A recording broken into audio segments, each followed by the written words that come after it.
So my entire weight loss journey started because I was depressed. I was depressed because I committed a felony and I lost everything. I lost my house, I lost my family, I lost...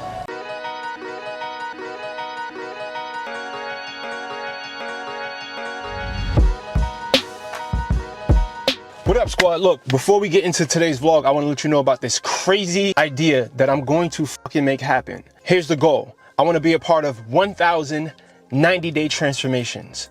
And I figured out a brilliant way to be a part of every single one of those transformations. I'm not gonna post the details, I'm not posting links. I want to hand select at least the first 200 people I wanna hand select. So if you want more information about this, and it's gonna be affordable, I'm gonna provide you all the resources you need.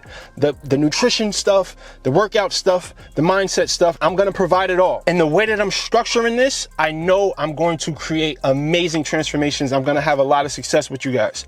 All right, so if you want more information, I want you to email your name and your phone number to 1000transformations@gmail.com, and I'm going to personally reach out to you, probably via text message. And listen, do not procrastinate on this. You have to move fast. Shoot me that email right now and I will get back to you ASAP. All right, let's get to the vlog. What up, Brix squad? Welcome to today's vlog and welcome to Miami, Florida. Yeah, I'm at my boy Juan's crib. I got stuck in Miami on a layover. I was coming from Costa Rica, missed my connecting flight, and my boy Juan graciously allowed me to use this place while he was out of town. But anyway, as you can tell from this title, I have a serious conversation to have with you guys. I'm gonna be sharing some very scary details of my life. There's a lot of mistakes that I've been making recently that has crystallized into some wisdom that I wanna give away to you guys in this video. But anyway, let me get ready to go to the gym real quick.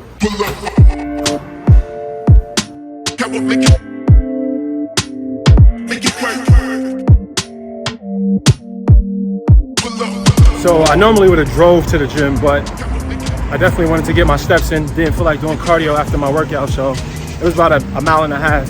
Decided to just walk it. It was a beautiful walk.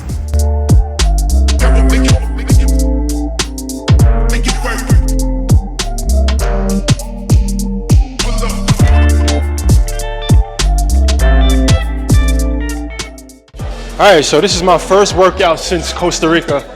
I haven't lifted weights in 5 days, so I'm just gonna do a full body workout, a push, a pull, a hinge. I don't know, I'll probably do mainly upper body. I'll do a little bit of lower body. I'm just going to do what I feel, right? I'm not gonna put any pressure on myself. I'm probably not gonna count reps and sets and none of that shit. I just wanna get my body back in the flow of weightlifting.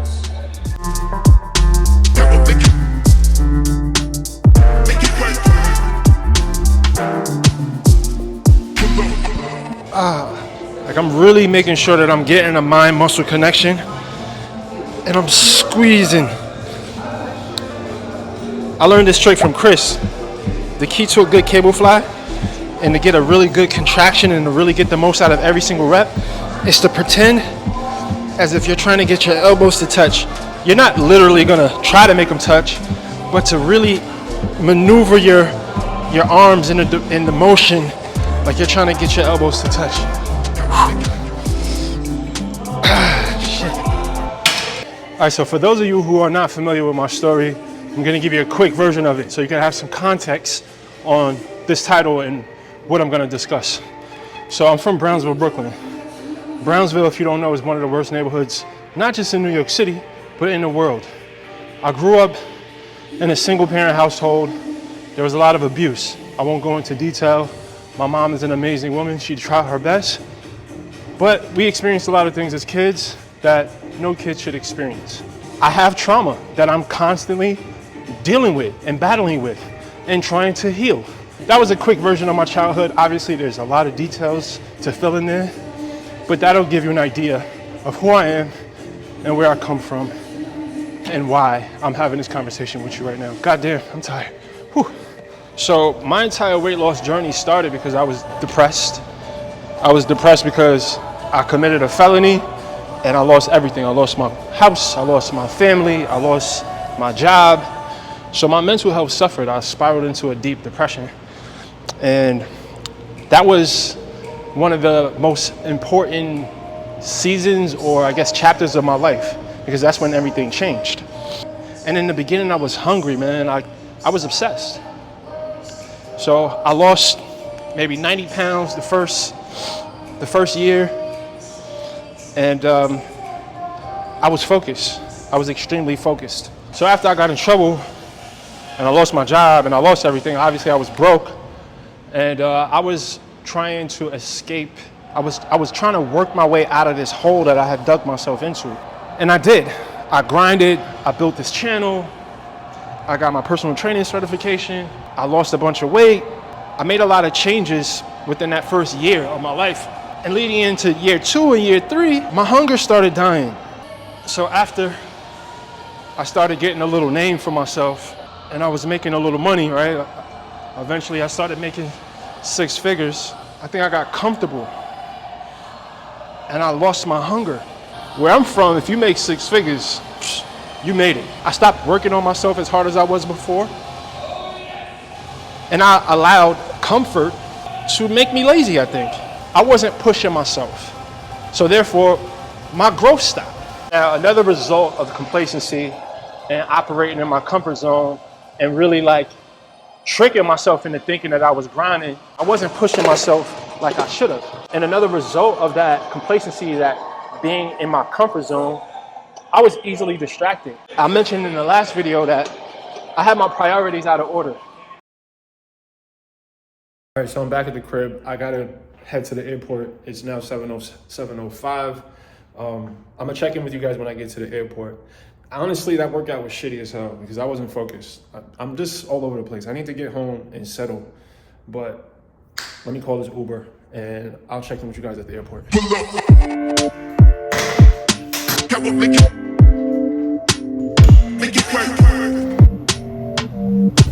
How's your day going? That's good, man. A lot of traffic though, and it's been hot outside. Oh my god.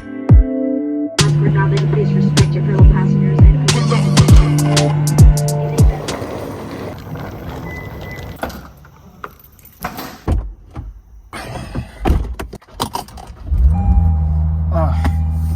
All right, so I finally got back to Virginia.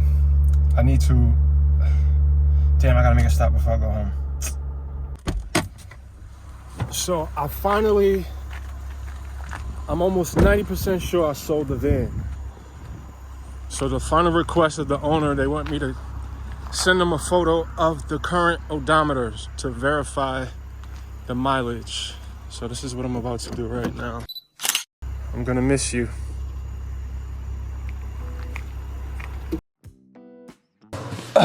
All right, so I'm finally back at the house.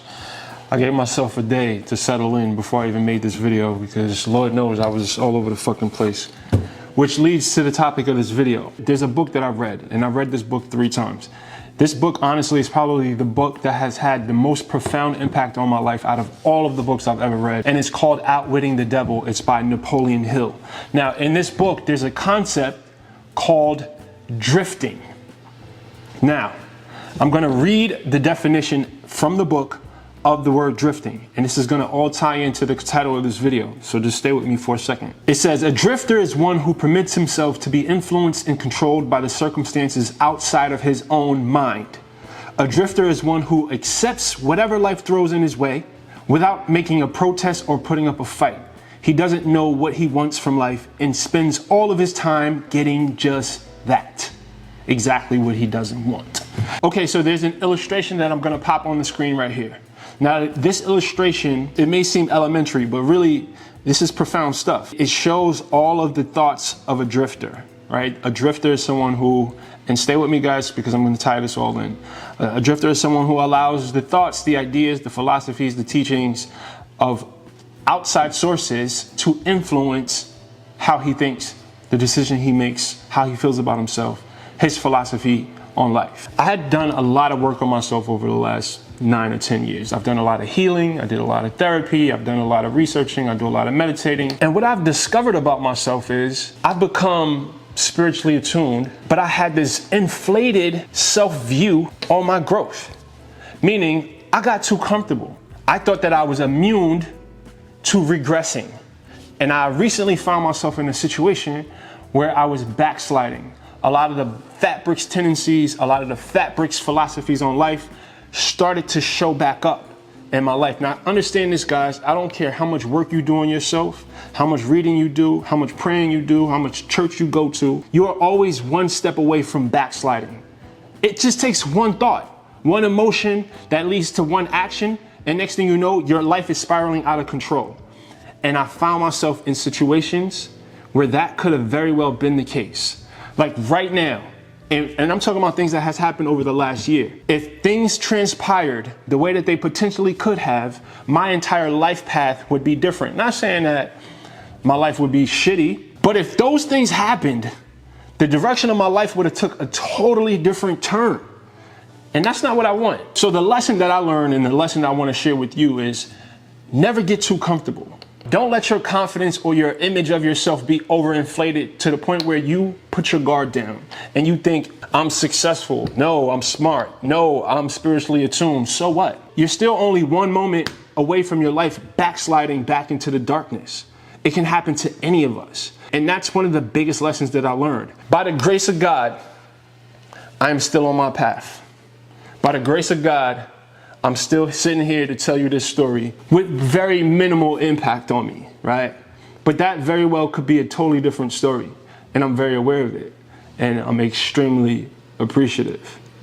Anyway, guys, I'm going to end the video here. Listen, man, I can go really deep with this stuff. And this is just not the platform for it. I am going to be reintroducing my podcast soon.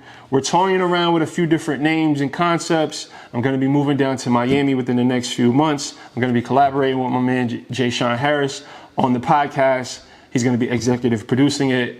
It's going to be a full production. We're going to be interviewing some of your favorite celebrities. Listen, we're about to take this thing to the next level. All right, and guys, do me a favor. Hit the thumbs up button. And remember, the body that you want is owned by a higher version of yourself. So evolve. Peace.